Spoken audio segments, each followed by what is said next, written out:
Você pode abrir comigo? Segundo livro de Reis, capítulo 2. Glória a Deus. Aleluia. 2, do 8 ao 14. Então Elias tomou o seu manto, enrolou-o e feriu as águas, as quais se dividiram para os dois lados e passaram ambos em seco. Havendo eles passado, Elias disse a Eliseu: pede-me o que queres que eu te faça, antes que seja tomado de ti. Disse Eliseu: peço-te que me toque por herança a porção dobrada do teu espírito. Tornou Elias, dizendo: dura coisa me pediste, todavia se me vires quando for tomado de ti, assim te será. Porém, se não me vires, não se fará. Indo eles andando e falando, eis que um carro de fogo com cavalos de fogo separou um do outro, e Elias subiu ao céu num redemoinho. O que vendo Eliseu clamou: meu pai, carros de Israel e seus cavaleiros, e nunca mais o viu, e tomando as suas vestes, rasgou em duas partes. Então levantou o manto que Elias lhe deixara cair, e voltando-se, pôs-se à borda do Jordão.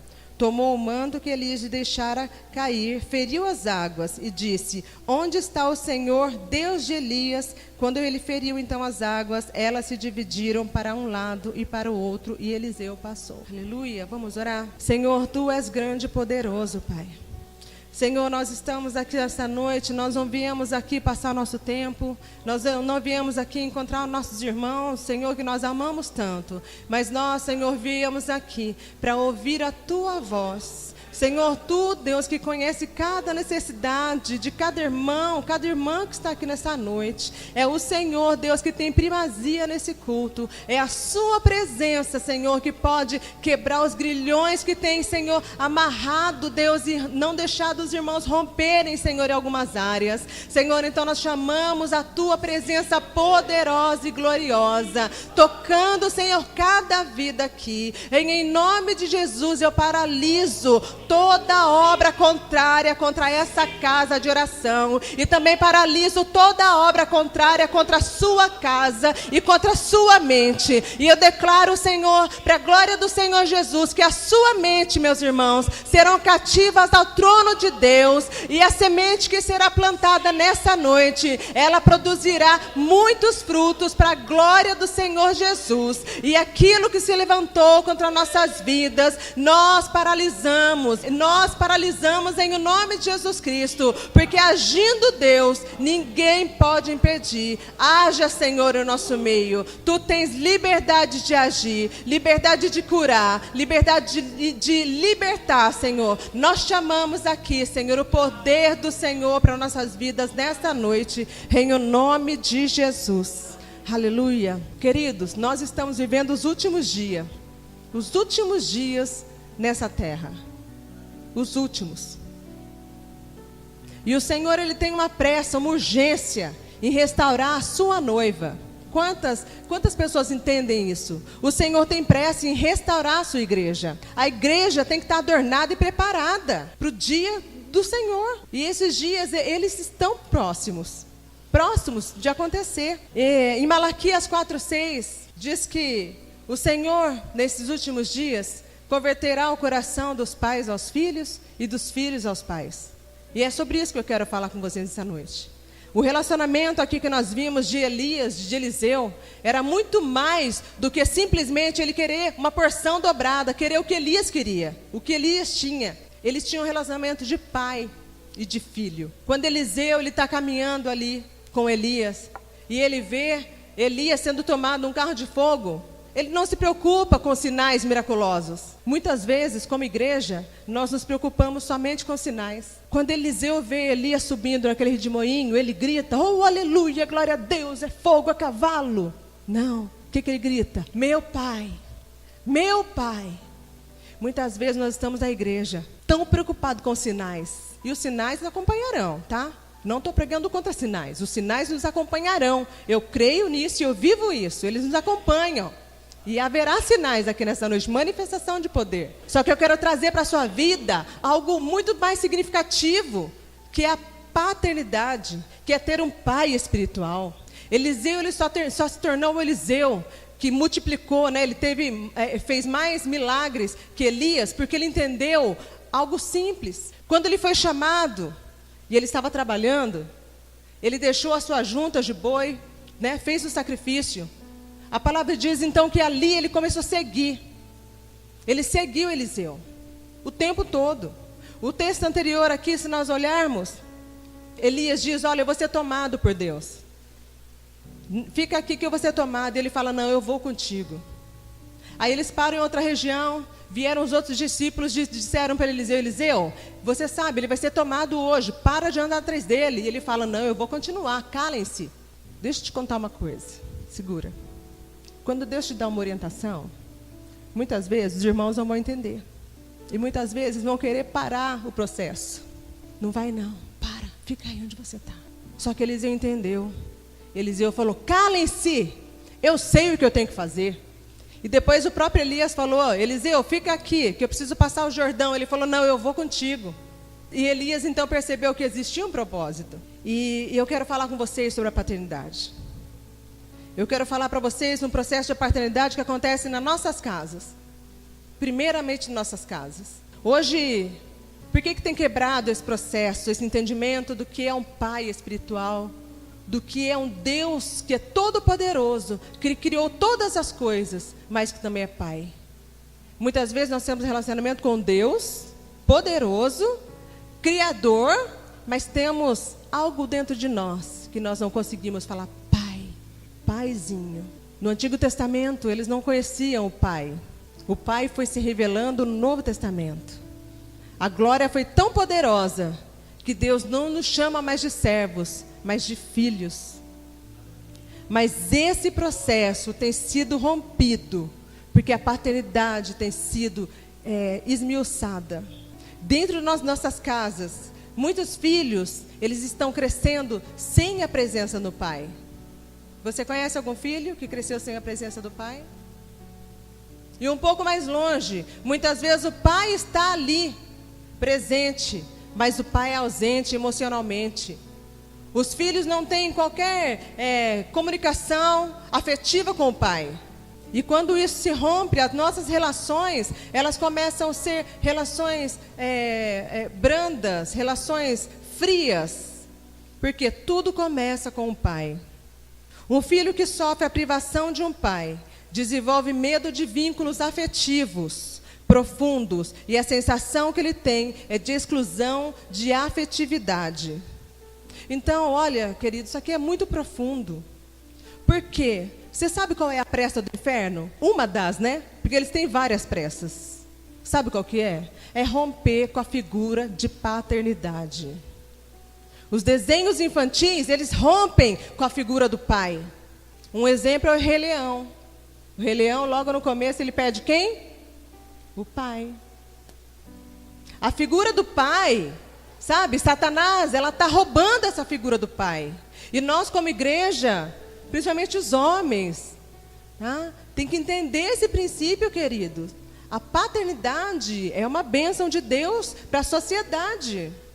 Então a gente tem que ser mais ligado nessas coisas. E o nosso relacionamento começa a ficar muito mais profundo e de busca de Deus, quando a paternidade ela começa a ser restaurada dentro da nossa casa. E dentro da igreja existe a paternidade. Por quê? A paternidade de Deus, ela é anunciada na igreja. Amém? O pastor, ele tem uma figura de paternidade na igreja. E nós temos figura de filho. Amém? Quando nós quebramos alguns princípios, nós abrimos um leque, nós abrimos algumas portas, tá? Porque quando nós trabalhamos com o princípio de autoridade, começamos a quebrar esse princípio de autoridade, nós damos legalidade a Satanás. Altos índices de suicídio de jovens hoje em dia, não é? A gente pode pensar muitas coisas.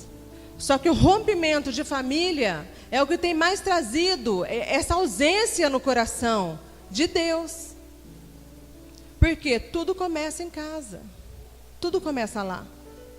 Então Deus ele tem uma pressa, uma urgência de trabalhar na nossa família, de estruturar as coisas. Porque quando Deus estrutura a nossa família, a igreja flui, a sociedade flui. As famílias, elas têm sido desintegradas. Por quê? Porque quando a família ela começa a se extinguir de uma sociedade, as coisas ilegais começam a vir como legal. O aborto é legal? O aborto é ilegal. E é uma vergonha para a nossa nação o aborto. Mas se nós começarmos a ficar longe daquilo que Deus tem proporcionado para a nossa vida, para a nossa igreja, nós assumiremos o papel de que muita coisa errada é legal. Por quê? Porque nós estamos distantes da vontade de Deus. E a vontade de Deus ela é boa, ela é perfeita e ela é agradável.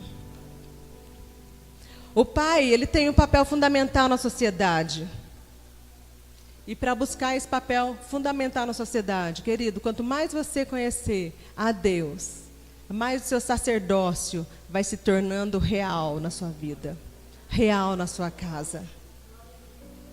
Claro que nós temos muitos filhos que desonram seus pais. E muitos pais com o coração, eu estou dizendo pai e mãe agora, muitos pais com o coração dilacerado.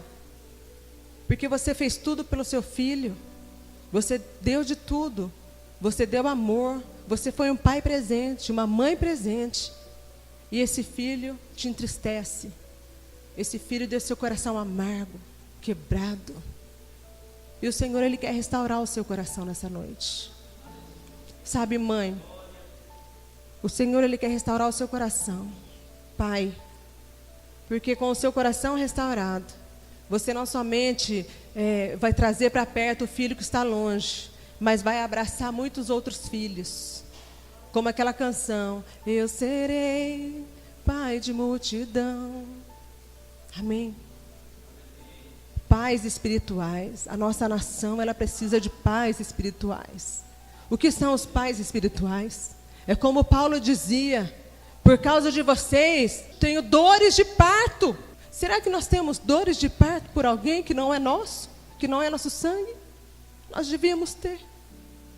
Nós devíamos chorar quando nós vemos os índices de suicídio, de assassinato. Nós, como igreja, devíamos chorar. Devíamos gritar como Elias, como Eliseu gritou, meu pai, meu pai. Nós precisamos da presença de Deus, restaurando nossa vida, restaurando nossa família, restaurando nossa sociedade. A nossa igreja precisa ser restaurada, adornada, enriquecida. Uma igreja vibrante, uma igreja que vai além de paredes, que abrace outras igrejas. Nós não estamos para competir, mas nós estamos para nos unir. Olha que coisa, nós éramos no mesmo bairro, crescemos no mesmo bairro. Já pensou lá no céu, pastor? Quando a gente chegar, quantas surpresas nós vamos ter? A gente fala, poxa, eu te vi criança e você aqui, aleluia. Glória a Deus. Aquele que você nunca imaginou que tinha jeito, Deus deu jeito. E você encontra lá no céu, aleluia. Coisa linda, gente. Isso é maravilhoso demais. Sabe, é Deus agindo na terra. É Deus transformando corações. É Deus tirando aquele que não foi para ser. Sabe, aquele que não tinha jeito. Deus restaura, Deus cura, Deus envia. Outra coisa que nós como pais devemos fazer é entender que quando Deus nos chama, Deus nos salva primeiro, né? Deus nos salva, nos dá um banho de limpeza. Tudo aquilo que era de pecado, Deus nos deixa branquinho na presença dele, limpinho, cheiroso, né? Porque o pecado nos deixa fedido. Pode tomar quantos banhos for, o pecado, né? Os que estão perdidos ainda não têm um bom perfume. E Deus então coloca a melhor fragrância na sua vida, que é o bom perfume dele.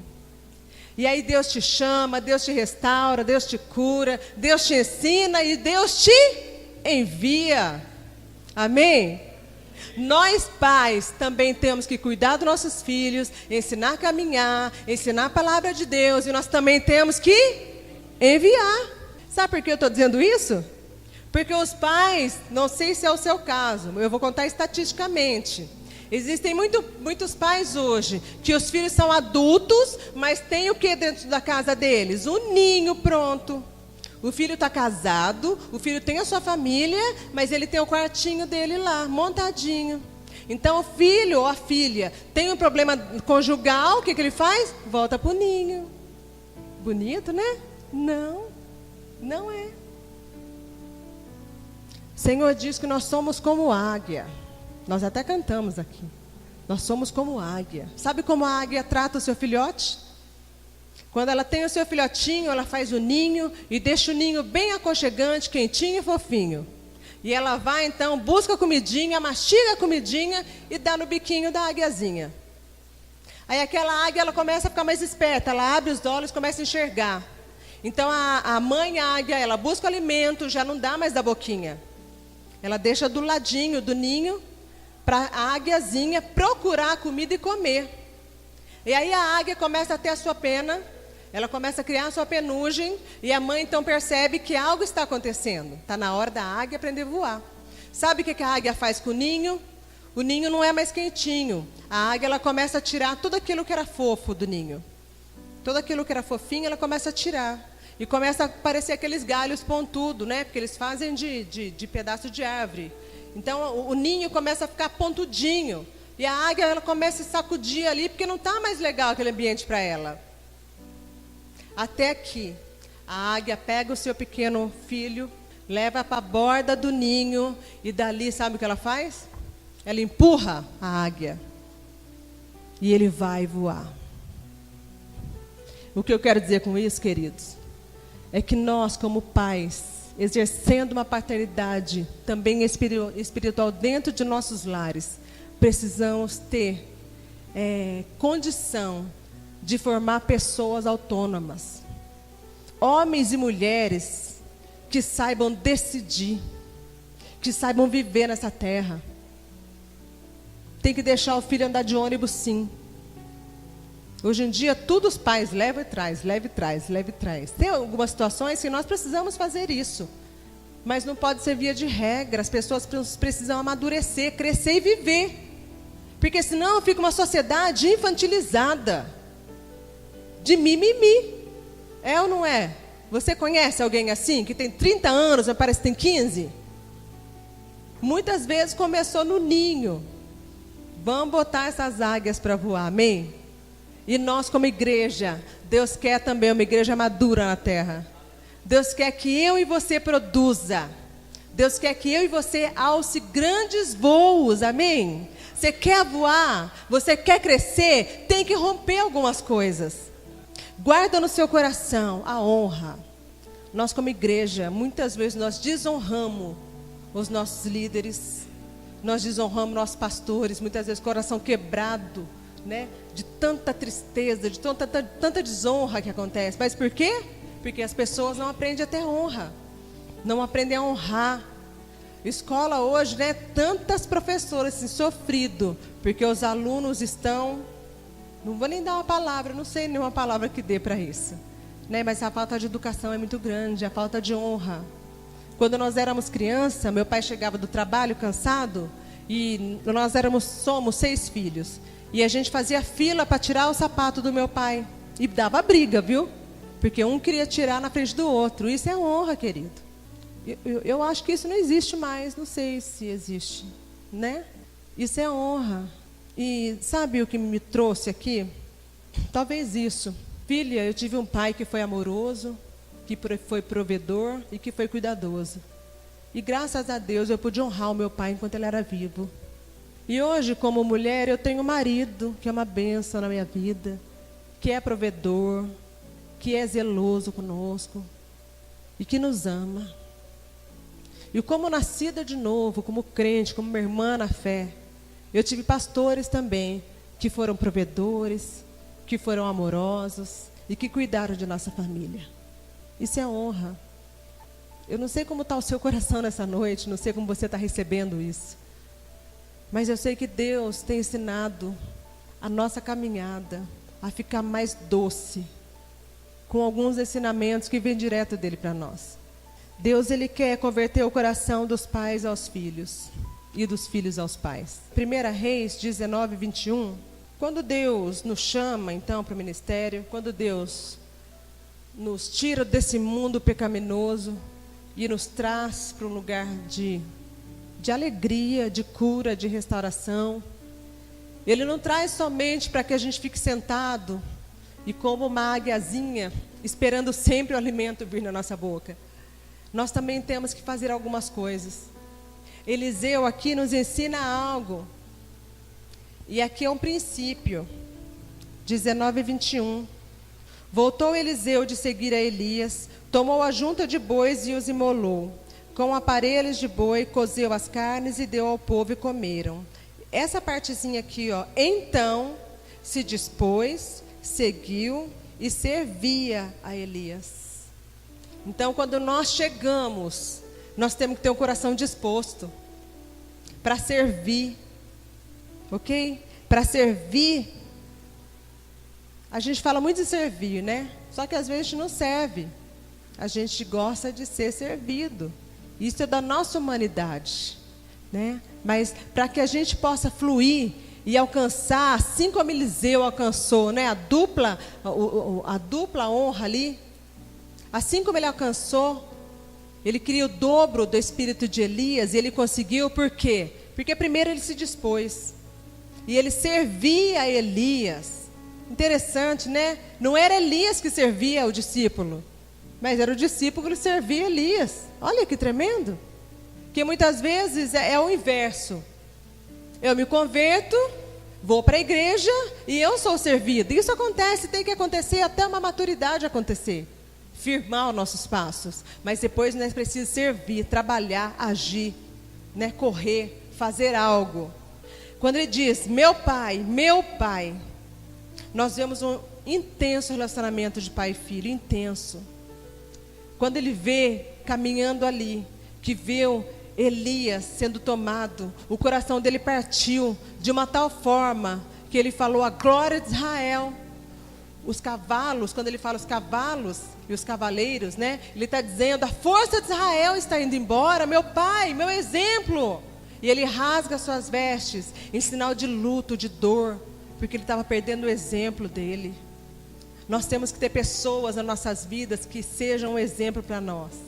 Nós queremos pessoas que nós desejamos ser como ela é.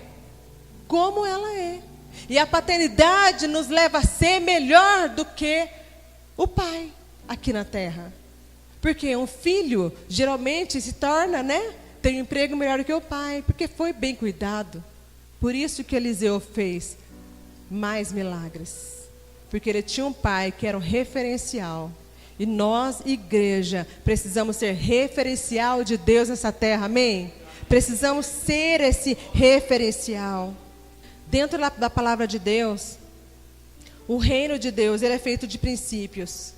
E quando esses princípios, querido, eles são quebrados, você começa a ver todo mundo indo, todo mundo dando certo, e você ficando para trás, e você ficando para trás. Pessoas que chegaram depois de você, fazendo coisas que você almejava fazer e não faz. Princípios são quebrados. E sabe de uma coisa? Você e eu sabemos quando nós quebramos esses princípios. Sabe por quê? Porque você e eu temos algo dentro de nós que o mundo não compreende, que a ciência não explica. Algo poderoso dentro de nós. Tão poderoso que na criação ele se movia sobre a face das águas. O Espírito de Deus habita dentro de nós. Então, quando nós fazemos alguma coisa que nós quebramos os princípios da palavra de Deus, imediatamente nós somos confrontados por Deus. Imediatamente. E se nós pecarmos e falar, mas eu não sabia, já mentimos, porque nós sabemos. Nós sabemos. Algo tão poderoso da parte de Deus veio habitar dentro de nós. E a palavra diz que nós não precisávamos nem de alguém que nos explicasse alguma coisa, porque Ele mesmo explicaria, Ele mesmo nos ensinaria. Nosso relacionamento com Deus começa a fluir e se torna mais íntimo quando nós começamos a honrar as autoridades estabelecidas sobre nossas vidas. Amém? Então, quando começa a fluir o nosso relacionamento com Deus, quando a nossa vida começa a caminhar e nós podemos então alcançar coisas maiores, quando nós começamos, quando nós entendemos que nós precisamos honrar nossos líderes, honrar os nossos líderes, honrar o discipulador, honrar o líder de ministério de louvor, o líder da dança, sabe? Tudo isso é princípio. Deus criou assim a igreja com princípios fáceis. Só que muitas vezes tem sido quebrado. Por quê? Porque algo que Deus criou para estar dentro da nossa casa, muitas vezes não está. Agora os filhos, quando eu mencionei que muitos pais estão com o coração dilacerado, porque os filhos não honram. Lá em, deixa eu pegar o versículo. Em Êxodo 20, 12. Abre comigo lá, vamos abrir rapidinho. Êxodo 20, versículo 12. Olha, querido, isso aqui é um princípio. E uma vez o princípio quebrado, nós aniquilamos chances de uma sociedade feliz, de uma sociedade próspera, de uma sociedade mais perto daquilo que Deus tem para ela. A palavra diz assim: honra o teu pai e a tua mãe, para que se prolongue os teus dias na terra, que o Senhor Deus te dá. Honra teu pai e a tua mãe, para que se prolongue os teus dias na terra, para que o Senhor Deus te dá. Essa palavra honra, sabe o que ela significa? A palavra honra significa reverenciar, estimar e valorizar. E aí quando a gente destrincha a palavra honra, será que nós temos entendido o que nós estamos fazendo? Nós estamos valorizando nossos pais em casa, nossos pais na igreja. Será que nós estamos estimando e valorizando? Quando nós pedimos um aconselhamento pastoral, vamos lá no gabinete do pastor, da pastora, e nós contamos algo, e nós pedimos uma resposta, me ajuda em oração, me ajuda a resolver. E o pastor te dá um caminho. O pastor te fala: olha, meu filho, faz assim e faz assim. E você diz assim para ele: olha, pastor, foi muito bom te ouvir, mas eu vou orar para ver então, né, se é isso mesmo. Eu quero perguntar para você, isso é honra? Você valorizou o que o seu pastor falou? Isso é honra? Isso não é honra. A palavra diz tanto sobre perseverança, sobre obediência. Por que nós temos tanto esse conflito de não conseguir obedecer, de não conseguir aceitar a correção, a exortação? Isso faz parte. Isso faz parte. Meu pai, como um pai amoroso, muitas vezes me corrigiu, me exortou, e a cinta rolou lá em casa. Hoje em dia o povo quer botar na cadeia, pai corrige filho, né? Mas os crentes ainda têm que corrigir. Que a palavra de Deus diz: corrige o teu filho com a palavra? Não. Corrige o teu filho com a vara, para que você não mande a alma dele para o inferno. A palavra de Deus é poderosa e é verdadeira. Voltando ao papel dos pais hoje, eu não quero atribuir todo o erro aos pais, porque nós sabemos que existem pais bons com filhos ruins, e também o inverso, pais ruins com filhos bons. Mas nós vemos na sociedade pessoas que não têm amor nenhum pelas outras. Adolescente matando, estuprando e fazendo coisas assim abomináveis. Mas tudo começa a fazer sentido quando a ordem de Deus é estabelecida aqui na igreja. Amém? Tudo começa a fazer sentido quando a ordem de Deus é estabelecida na igreja. Nós gostamos muito de fogo, não é verdade? Gostamos de sinais. Mas Deus diz que muitos chegarão naquele dia e falarão: Senhor, no seu nome eu expulsei demônios, no seu nome eu curei e libertei, no seu nome mortos foram levantados, reviveram. E o Senhor fala para ele: para trás de mim, que eu não te conheço. Meu Deus. A honra antecede sinais. A honra vem primeiro. E eu quero perguntar para você, igreja: Será que nós temos valorizado, reverenciado de verdade o nosso Pai Celeste? Será que realmente o Pai das luzes, Deus, tem ocupado um espaço de primeiras coisas na nossa vida? Lembrando que nós somos a última igreja, os últimos dias que antecede a vinda de Cristo. E tudo, absolutamente tudo, vem para roubar nosso tempo. Nós trabalhamos demais. Quando nós temos tempo, nós gastamos ele demais em internet, em televisão, em lazer. Porque eu preciso fazer, eu preciso descansar, eu preciso, correr atrás. E a minha pergunta é: será que nós temos honrado o nosso Pai Celeste? Eu estou dentro dessa pergunta com você. Essa pergunta não é para você, é para mim também. Como tem sido a nossa figura de filho ao nosso Pai Criador, amoroso, provedor? Porque Deus Pai, Ele provê. Ele diz que aos meus amados, eu dou a eles enquanto eles dormem. Muitas vezes nós corremos tanto, e o papai está dizendo: filho, descansa em mim. Vem para os meus braços, eu tenho descanso para você. O papai está preocupado, sabe com o quê? Com a sua família. Porque muitas vezes nós corremos tanto atrás de coisas, que nós não paremos para ver o movimento que está lá na nossa casa. E o pai está preocupado, sabe por quê? Ele diz assim: se você entregasse para mim, eu faria alguma coisa. Mas você tem tentado resolver tudo sozinho. Tudo no seu braço. E Deus está dizendo: vem, filho amado. Descansa em mim. Descansa. Vem até mim com o seu fardo. Não carrega o seu jugo. O meu é leve.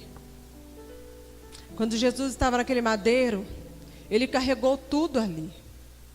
O fardo, as tristezas, as amarguras, as depressões, a angústia da solidão, Jesus carregou no madeiro. E hoje, nós lutamos tanto, contra a depressão, contra a solidão, sendo que nós temos alguém poderoso que habita dentro de nós, e um Pai amoroso, que espera ouvir a sua voz. Espera você dizer: paizinho, eis-me aqui. Eu quero ter relacionamento contigo de filho, porque até hoje eu tive relacionamento de servo. E na carta de Gálatas, Paulo ensina sobre isso. Ele diz: vocês não são mais servos, mas são filhos. Ei, querido, você não é mais servo, você é filho de Deus. Essa questão de ser filho é uma questão maravilhosa. Nós vivemos isso hoje. Moisés não viveu, Davi não viveu, nenhum dos grandes homens viveram a questão de ter um pai, Deus Pai. Deus Pai. Feche seus olhos, querido. Diga: Deus, quero ser o seu filho. Quero ser o seu filho, paizinho. Tu és o meu pai. Me perdoa às vezes que eu não entendi essa questão de pai, mas eu quero ser o seu filho, quero chamá-lo de pai. Pai, pai, pai. Aleluia. Queridos, olhem para mim. Às vezes eu estou falando de pai, e eu não sei como foi a sua vida. De repente você não teve figura de pai, figura de mãe, ou você não teve esse amor, alguém que te tocou com carinho. Às vezes o seu pai te machucou, te humilhou, e queira você ou não queira, isso estabelece limites na nossa vida espiritual. Nós não conseguimos romper com essas questões de paternidade. Nós amamos nosso pastor, nossa pastora, mas nós não conseguimos vê-los como pais sobre a nossa vida, porque nós somos feridos, somos machucados. Nós não tivemos figura de pai nem de mãe que nos deu o amor que nós precisávamos. Mas Deus Pai é tão amoroso comigo e com você, que em Salmo, versículo 27, versículo 10. Porque se meu pai e a minha mãe me desampararem, o Senhor me acolherá. Então, se o seu pai ou a sua mãe te desampararam, papai, paizinho do céu, te acolherá. Nós podemos usufruir do amor de um pai. Nós podemos usufruir do amor de um pai. O pai abraça, o pai cura, o pai restaura, o pai firma os nossos passos. O pai é tão zeloso que quando ele vê você na rua, ele manda uma legião de anjos para guardar a sua vida. O pai te livra de incidente, de acidente. O pai te livra do homem sanguinário. O pai te livra, querido, de tantas coisas que você nem imagina, papai cuidando de você. Papai cuida de você. Nós precisamos usufruir desse amor de pai. A paternidade de pai, ela é para a igreja dos nossos dias. Tudo começa aqui, mas para terminar lá. O Senhor diz que Ele converterá o coração dos filhos ao pai. O Senhor está interessado em que nosso coração se converta não ao Deus poderoso de Isaac, de Jacó, mas ao Deus que é pai, que ama como criança, que te pega no colo, que te toca quando ninguém mais quer mais tocar, quando está nas madrugadas, é Ele que segura a sua mão, é Ele que está ali. Nas aflições do dia a dia, você tem a quem recorrer, o Pai. Recorra ao Pai. Oh, Jesus, que maravilhoso que é poder usufruir do amor do Pai. Esse Pai maravilhoso, que restaura, que cura, que nos conduz a uma eternidade com Ele. Querido, tudo que Deus fez foi para converter o nosso coração ao coração dEle. Tudo. Nós estávamos perdidos, sem Deus, sem solução. Nós estávamos predestinados ao inferno. Mas Deus mandou então Jesus, e Jesus veio e abriu os seus braços ali naquela cruz, redimindo um povo que não conhecia Deus. Nós não éramos da tribo de Deus, nós não o conhecíamos, e Deus chamou um povo que não o conhecia para se tornar filhos. Você é filho de Deus, filha amada de Deus. Não deixe que Satanás te engane. Não deixe que Satanás te engane, te dizendo, você não vale nada. Você está fazendo o que na igreja? Olha a sua vida, não vai para frente. O que você está gastando o seu tempo ouvindo pessoas falar? Mentira. Olha aqui, ó, quanta coisa boa tem nesse mundo. Olha quanta coisa você está perdendo. Mentira. Mentira. Você pode declarar a essa pessoa, essa afronta: eu tenho um pai que me ama, um pai que anda comigo, e eu quero andar com esse pai, porque eu reconheço a voz do meu pai. Aleluia! Nós reconhecemos, sabe? Isso é muito simples. Isso é muito simples. Eu vim falar para você hoje, querido, sabe o quê?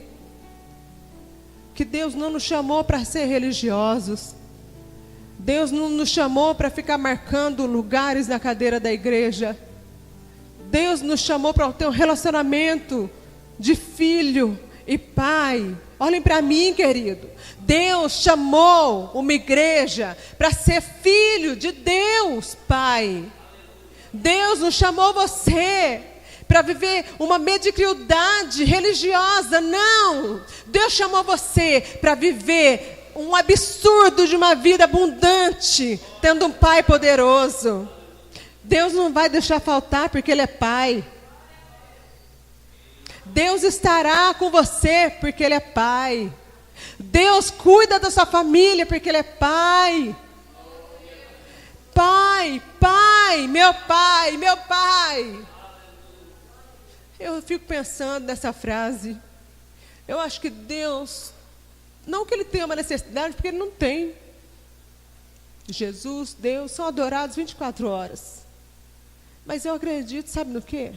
Quando Deus falou comigo nesse texto, que Ele tem saudade dos seus filhos, chamando Ele de Pai. Quebrando o seu coração e dizendo: Pai, eu não quero te adorar somente na minha necessidade. Eu não quero te adorar somente no momento de louvor, Pai. Eu quero te adorar aqui, ó, no meu trabalho, Pai. Quero te adorar na minha escola, Pai. Ô Paizinho, anda comigo. Pai, Deus tem saudade, querido, de você chamar Ele de Pai. Porque o maior relacionamento do Criador, o maior relacionamento é fazer do que não era alguém filho, para poder amá-lo como um pai. Você pode amar o seu pai. Como igreja, nós precisamos avançar nesse processo, honrando nossas autoridades, mas amando aquele que é único, de todo louvor, de toda glória. Oh, aleluia. Filho amado, eu anseio por vê-lo, por me chamar de pai. E você dizer: Paizinho, eis-me aqui. Eu só quero te adorar nessa noite, meu Paizinho. Eu não quero nada das tuas mãos, eu só quero a tua presença, Paizinho.